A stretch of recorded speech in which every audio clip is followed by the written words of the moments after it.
37 ঘন্টা ধরে ম্যারাথন তল্লাশি আর এই ম্যারাথন তল্লাশি চালালেন 15 জন ইডি আধিকারিক। বাজেয়াপ্ত করা হলো 3000 পাতার নথি। কোনো শিক্ষা দপ্তরের কার্যালয় নয়, নিয়োগ দুর্নীতির সূত্র মিলেছে সল্টলেকের শান্তনু বন্দ্যোপাধ্যায় ঘনিষ্ঠ প্রমোটার অয়নশীলের অফিস থেকে। তদন্তকারীরা দাবি করছেন প্রমোটার অয়নশীলের সল্টলেকের অফিসে ফটোকপি নয়, প্রচুর আসল ওয়েমার শিট মিলেছে, যার অনেকগুলি ফাঁকা অবস্থায় ছিল। আর এই ওয়েমার শিটগুলি সবই পুরসভার নিয়োগ সংক্রান্ত বলে ইডি দাবি করছে।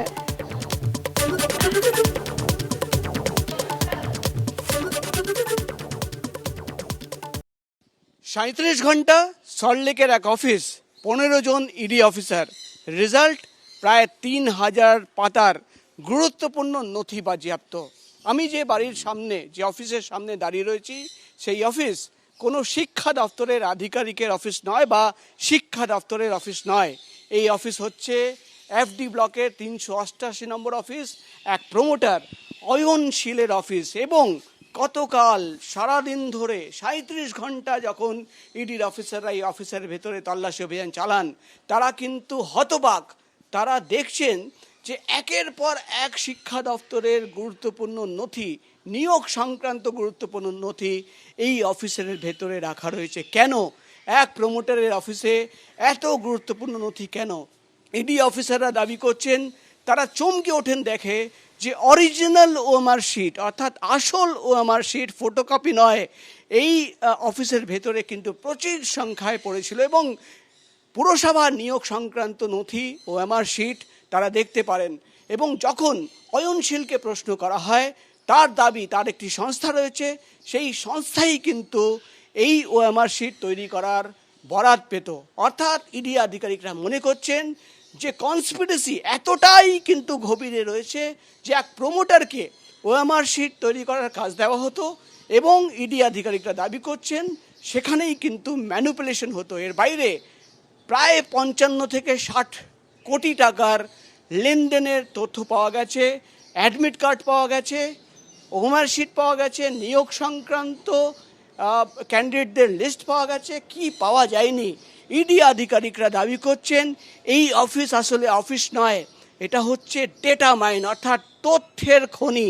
যতটা তারা তল্লাশি চালাচ্ছিলেন ততই কিন্তু একের পর এক চাঞ্চল্যকর বিস্ফোরক নথি এবং তথ্য পাওয়া যাচ্ছিল। আলটিমেটলি গতকাল গভীর রাতে প্রমোটার অয়নশীল, শান্তনু বন্দ্যোপাধ্যায় ঘনিষ্ঠ প্রমোটার অয়নশীলকে গ্রেফতার করা হয়েছে।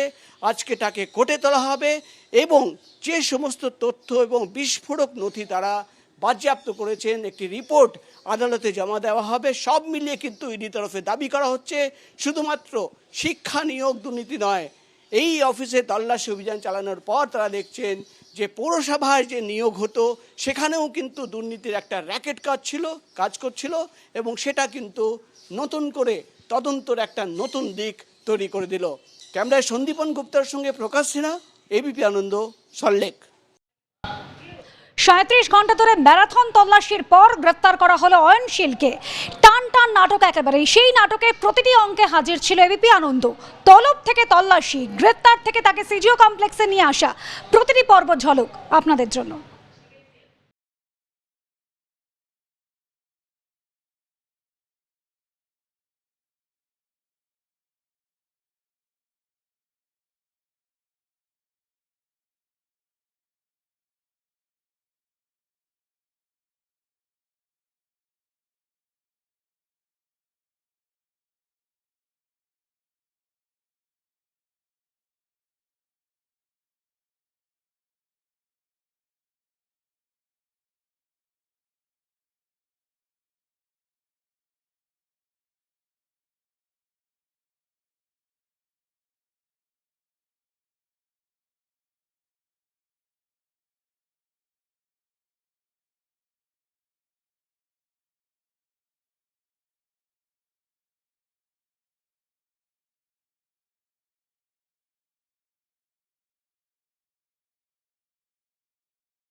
নিয়োগ দুর্নীতি কাণ্ডে যে বিপুল পরিমাণ টাকা, সেই বিপুল পরিমাণ টাকা কিভাবে বিনিয়োগ করা হতো? অয়নশীল তিনি বিভিন্ন জায়গায় টাকা খাটাতেন।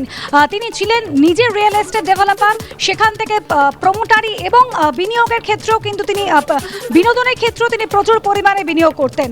কেন্দ্রীয় এজেন্সির দাবি 50 কোটিরও বেশি টাকা লেনদেন হয়েছে এই অয়নশীলের অ্যাকাউন্ট থেকে, এবং এই টাকা লেনদেন নিয়ে প্রমোটারের কাছ থেকে এখনো পর্যন্ত কোনো সদুত্তর পাওয়া যায়নি। এই অয়নশীল তার কাছ থেকে বিভিন্ন লোকের কাছে, বিভিন্ন মানুষের কাছে এই টাকা বিনিয়োগ হয়েছে, এবং সেখানে কি কোনো প্রভাবশালী রয়েছে, কোনো বড় মাথা রয়েছে, সেটাই এই মুহূর্তে খুঁজে বের করতে চাইছেন তদন্তকারীরা। অয়নের সল্টলেকের অফিস থেকে একাধিক নথি উদ্ধার হয়েছে, সেই নথি পর্যবেক্ষণ করছেন তদন্তকারীরা।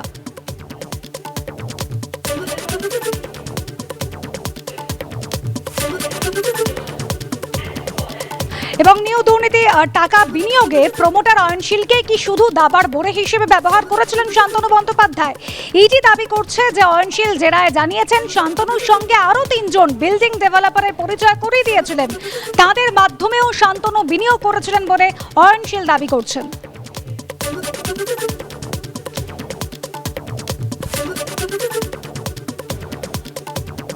আর এদিকে গরু পাচার কাণ্ডের দিকে নজর দেব। গরু পাচার কাণ্ডে আজ ফের অনুব্রত মণ্ডলের কন্যা সুকন্যা সহ 4 জনকে তলব করা হয়েছে। এবার দেখা সুকন্যা মণ্ডল তিনি আজ হাজির হন কিনা, ইডি জেরার হাজির হন কিনা। আজ দিল্লিতে হাজির দিতে বলা হয়েছে সুকন্যার গাড়ির চালক তুফান মিদ্দা, এছাড়াও কৃপাময় ঘোষ এবং অনুব্রতর বাড়ি রাধুনী এবং লাভপুর কলেজের শিক্ষাকর্মী বিজয় রজককে। সূত্রের খবর, এদের ব্যাংক অ্যাকাউন্ট এবং লেনদেন সংক্রান্ত নথি চাওয়া হয়েছে। অনুব্রত কন্যা সহ এই 4 জন আজ ইডি সদর দপ্তরে হাজিরা দেন কিনা সেটাই দেখার।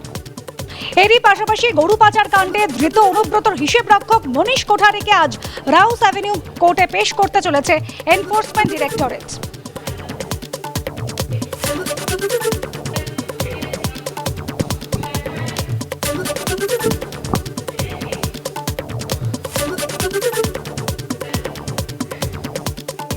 টাকার খেলা হয়েছে সাগরদিঘিতে। উপনির্বাচনে হার নিয়ে এভাবে বিরোধীদের একযোগে আক্রমণ করলেন তৃণমূল নেত্রী মমতা বন্দ্যোপাধ্যায়।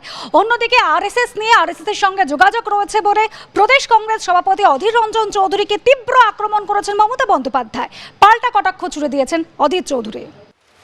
68% সংখ্যালঘু ভোটারের সাগরদিঘিতে উপনির্বাচনে বাম কংগ্রেসের জোটের কাছে হারতে হয়েছে তৃণমূলকে, জানিয়ে রাজ্য রাজনীতিতে শোরগোল পড়ে গেছে। এই প্রেক্ষাপটে শুক্রবারই কালীঘাটের বৈঠকে সরব হয়েছিলেন তৃণমূল নেত্রী মমতা বন্দ্যোপাধ্যায়। আর রবিবার ফোনে মুর্শিদাবাদের নেতৃত্বের সঙ্গে বৈঠকে বিস্ফোরক দাবি করলেন তৃণমূল নেত্রী মমতা বন্দ্যোপাধ্যায়। অভিযোগ করলেন সাগরদিঘিতে টাকার খেলা হয়েছে, সেখানকার মানুষকে নানাভাবে ভুল বোঝানো হয়েছে। সেই সঙ্গে আরও একবার মমতা জানিয়ে দেন পঞ্চায়েত ভোটে কারা টিকিট পাবে তা তিনিই ঠিক করবেন। বাংলার সংখ্যালঘুরা অভাবী হতে পারে, দারিদ্র থাকতে পারে, তারা কিন্তু টাকার কাছে বিক্রি হয় না। সবাই আপনার দলের মতন চুরি করে, রাহাজানি করে, ডাকাতি করে জীবন ধারণ করবে বলে কেউ সিদ্ধান্ত নেয়নি। বাংলার সংখ্যালঘুদেরকে ভোট দিয়ে আমরা কিনে নিয়েছি একথা বলার মধ্যে দিয়ে মুর্শিদাবাদের সংখ্যালঘুদের আপনি অপমান করছেন, তথা বাংলার সংখ্যালঘুদের অপমান করছেন। এর আগে সাগরদিঘিতে হার নিয়ে নবান্ন থেকে ষড়যন্ত্রের অভিযোগ তুলেছিলেন মমতা বন্দ্যোপাধ্যায়। আমরা আগামী দিন এই কংগ্রেস, সিপিএম আর বিজেপির যে নাট্য, মানে এমনি নাট্যকারের নাট্য না, রাজনৈতিক চাতুরতার নাটক, অপপ্রচারের নাটক, কুৎসার নাটক, এটাকে খতম করবই। It's our challenge. BJP can't touch Trinamool Congress. একটা আসন জিতে প্রমাণ করে দিল যে ওদের ভোট ওদের ট্রান্সফার করে, ওদের ভোট ওদের ট্রান্সফার করে। আজকে কংগ্রেস তো গেটফুল বিজেপির কাছে, লড়বে কি করে? রবিবার কালীঘাট থেকে ফোনে মুর্শিদাবাদের নেতৃত্বের সঙ্গে কথা হয় মমতা বন্দ্যোপাধ্যায়। সেখানে সাগরদিঘির হারের প্রসঙ্গে তিনি বলেন, সাগরদিঘির লড়াই ছিল অনৈতিক। কংগ্রেস, সিপিএম, বিজেপি পরিকল্পিতভাবে তৃণমূলের বিরুদ্ধে সংখ্যালঘুদের খেপিয়ে তোলার চেষ্টা করছে। আমরাই বিজেপির সঙ্গে লড়াই করছি, বিজেপির কাছে কোনোদিন মাথা নত করব না। এদিন ফের প্রদেশ কংগ্রেস সভাপতিকে নিশানা করেছেন মমতা বন্দ্যোপাধ্যায়। তার কটাক্ষ, কংগ্রেসে যিনি বড় বড় কথা বলছেন তিনি হলেন বিজেপির 1 নম্বর লোক। এরপর আরও এক ধাপে গিয়ে তৃণমূল নেত্রী মন্তব্য করেন, অধীর চৌধুরী আরএসএসকে সঙ্গে নিয়ে সিপিএমের সঙ্গে তৃণমূলের বিরুদ্ধে চক্রান্ত করছেন। দিল্লিতে তোমার সঙ্গে দোস্তি করব আর তুমি এখানে বিজেপির সঙ্গে বস্তি করবে, এটা চলতে পারে না। আজকে শুধুমাত্র তার পরিবারকে আর তার খোকাবাবুকে বাঁচানোর জন্য, ইডি সিবিআইয়ের হাত থেকে রক্ষা পাওয়ার জন্য মোদির পায়ে আত্মসমর্পণ করেছেন। মোদি তার বিনিময়ে একটাই তাকে সুপারি দিয়েছেন, একটাই শর্ত দিয়েছেন, ভারতবর্ষে যেন বিরোধী জোট ঐক্যবদ্ধ না হয়। মমতা তুমি দেখো, মমতা সেই কাজটাই করছেন। এই ভারতবর্ষে বিজেপি পার্টির হাতে রয়েছে মাত্র 37% ভোট, বিপক্ষদের হাতে রয়েছে 63% ভোট। যদি 63% ভোট ঐক্যবদ্ধ হয়, মোদি ক্ষমতায় থাকবে না। তাই 63% ভোট যাতে ঐক্যবদ্ধ না হয়, তার জন্য সব থেকে প্রচেষ্টা করছে কে? বিজেপি এবং নরেন্দ্র মোদী। সেই প্রচেষ্টায় তার সাথীকে মমতা ব্যানার্জি। কৌস্তব বাগচি তিনি তৃণমূলের সমালোচনা করেছেন বলে সোনিয়া গান্ধী থেকে শুরু করে তাকে আলটিমেটাম দিয়েছেন, ওয়ার্নিং দিয়েছেন। মানে এখানে পরিষ্কার বোঝা যাচ্ছে যে তৃণমূল কংগ্রেস, সিপিএম, কংগ্রেস সব একই পথের পথিক, এবং বিজেপি একা সারা দেশব্যাপী লড়ছে। সেই জন্য তারা যে কোনো উপায়ে বিজেপিকে কালিমা লিপ্ত করবার জন্য এই ধরনের কথা বলছে। 68% সংখ্যালঘু অধ্যুষিত সাগরদিঘির উপনির্বাচনে তৃণমূলের হার রাজ্য রাজনীতিতে তোলপাড় ফেলে দিয়েছে। বিশেষজ্ঞদের একাংশের প্রশ্ন, সংখ্যালঘু ভোটার নাকি তাহলে তৃণমূলের থেকে মুখ ফেরাতে শুরু করেছেন। এই প্রেক্ষাপটে এই দিন তৃণমূল নেত্রী বলেন, তৃণমূল সর্বধর্ম সমন্বয়ের পক্ষে। সংখ্যালঘুরা যেহেতু তৃণমূলকে ভালোবাসে, তাই তৃণমূলের বিরুদ্ধে চক্রান্ত হচ্ছে নানাভাবে। সংখ্যালঘুদের পাশে থাকার বার্তা দিয়ে মমতা বন্দ্যোপাধ্যায় আরও একবার স্পষ্ট করে দিয়েছেন, সিএ, এনআরসি এবং ইউনিফর্ম সিভিল কোড তারা কার্যকর হতে দেবেন না। উনি পারলে খুঁজে দেখুন তৃণমূলকে ভোট দিয়েছিলেন এমন 32,000 ভোটার এই 1.5 বছরের মধ্যে তৃণমূল থেকে সরে এসে তৃণমূলকে ভোট দেননি কেন? নিজের অপরাধ দেখুন, আয়নার সামনে দাঁড়িয়ে একটা অনৈতিকতার আলখাল্লা পড়ে দাঁড়িয়ে থাকুন। পঞ্চায়েত ভোটকে সামনে রেখে এদিন মুর্শিদাবাদে 3 জনের কমিটি গড়ে দেন তৃণমূল নেত্রী। কমিটিতে থাকছেন মুর্শিদাবাদের সাংসদ আবু তাহের খান, জঙ্গিপুরের সাংসদ খলিলুর রহমান এবং জঙ্গিপুরের বিধায়ক জাকির হোসেন। এদিকে শনিবারের পর রবিবারও মুর্শিদাবাদের তৃণমূল ও বিজেপিতে বড় ভাঙন ধরালো কংগ্রেস। জলঙ্গি, লালবাগ, ডোমকল, রেজিনগরের 1000 তৃণমূল কর্মী কংগ্রেসে যোগ দিলেন। একই পথে হেঁটেছেন বিজেপি সমর্থিত 50টি পরিবারের সদস্যরাও। আশাবুল হোসেন, রাজীব চৌধুরী ও জয়ন্ত পালের রিপোর্ট, এবিপি আনন্দ। সিবিআই তাকে দ্বিতীয়বার তলব করেছিল, কিন্তু তলব করলেও সশরীরে এলেন না কালীঘাটের কাকু বা সুজয় কৃষ্ণ ভদ্র। গত 15ই মার্চ এর আগে তাকে তলব করা হয় এবং তারপর আজকে তাকে আসতে বলেছিল সিবিআই। সশরীরে আসার বদলে তিনি পাঠালেন আইনজীবীকে।